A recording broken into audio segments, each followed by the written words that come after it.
At 7:38 local time, high above the Persian Gulf, two US F-18 Super Hornets carved steady circles through the morning sky. They were flying a combat air patrol between a US destroyer screen and the busy waters near Bandar Abbas Harbor, routine on paper. But nothing about this mission would stay routine for long. The warning came from above. The E2 Hawkeye's voice cut through the comm. Multiple contacts detected. Low, slow, closing fast. Within seconds, both pilots turned toward the threat. What they found wasn't a conventional strike package. It was a swarm Shahed drones launching one after another from an unexpected source, a converted vessel masquerading as a carrier. The Shahed Burari. It wasn't a true warship. But it didn't need to be. Its job was simple: launch enough cheap drones to overwhelm defenses. The American pilots immediately moved to intercept. The lead pilot locked onto the first drone using his forward-looking infrared sensor. At 11 miles, it appeared as little more than a faint heat smudge against the warm surface of the Gulf. He selected a Sidewinder missile and waited for a solid tone. The seeker struggled. The drone's engine was tiny, barely hotter than the ocean beneath it. The lock flickered, broke, returned, then disappeared again. He adjusted his angle, trying to frame the target against cooler sky instead of sun-heated water. For a moment, the tone steadied. Then the drone shifted course slightly and the lock vanished again. No clean shot. That left only one option: guns. The pilot rolled inverted end dove. Altitude dropped fast: 8,000 feet, 6,000, 4,000. The harbor expanded in his canopy, revealing cranes, buildings, and the unmistakable outlines of anti-aircraft guns waiting below. He committed anyway. At 1 mile, he fired. The 20mm cannon roared. Rounds converging on the drone. The burst connected, shredding the airframe and tearing off a wing. The drone disintegrated, but the escape was just as dangerous. Tracers rose from the harbor to streams of anti-aircraft fire climbing to meet him. He pulled hard, climbing through the fire. A 23mm round struck the intake housing. For a moment, everything held its breath. Then the instruments stabilized. The jet was still flying. Meanwhile, his wingmen had better luck: cleaner angles, cooler backgrounds. Two Sidewinders launched, two drones destroyed.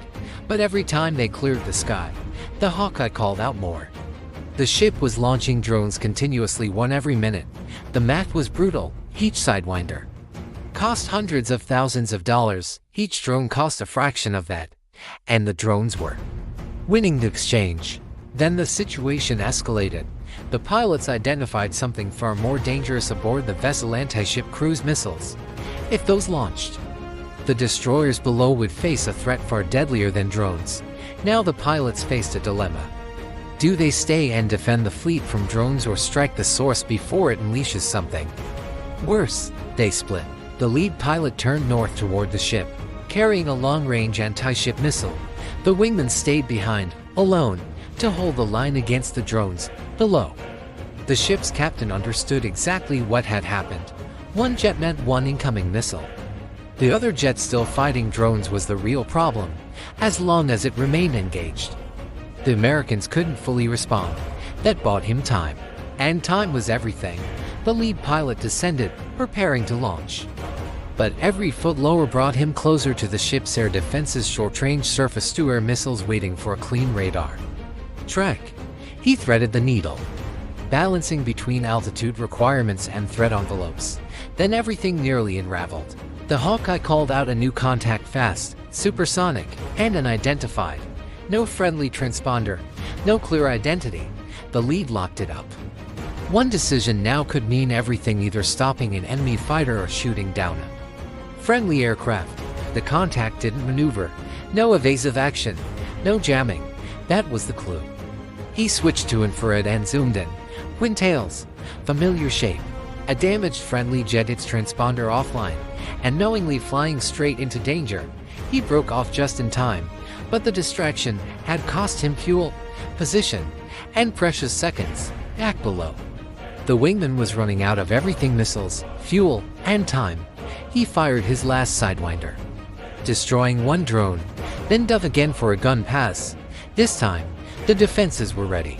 Instead of chasing him, The anti-aircraft gunners led his path, creating a wall of fire between him and the target. He flew straight through it. The drone exploded. His jet shuddered another hit. Controls stiffened. Hydraulic pressure dropped slightly. Still flyable. Barely. Oh. The lead pilot finally reached the launch window.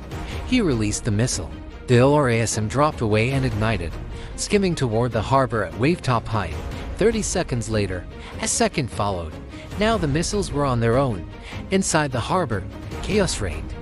Fires burned, signals blared, and electronic noise filled the air. But the incoming missile ignored it all, filtering, analyzing, selecting. It found the real target, the disguised carrier. The ship's defenses tried to respond. A surface-to-air missile launched, tracking the incoming threat. For a moment, it seemed it might succeed, then the missile dipped into a wave trough. The radar lost it. The interceptor detonated harmlessly. Seconds later, the LRASM struck. The first impact tore through the forward section, igniting fuel and munitions. The second hit at the waterline, ripping open the hull. The ship began to tilt. On the bridge, the captain reached for the launch controls, his final move. But it was too late. The angle of the deck shifted beyond operational limits. The missiles would never fire. Above, the last drone fell to gunfire. Nothing reached the fleet. The wingmen, damaged and low on fuel, turned for home. The lead followed. Behind them, the burning wreck of the carrier slipped beneath the waterline, its mission over before it could truly begin. The sky fell silent again. For now.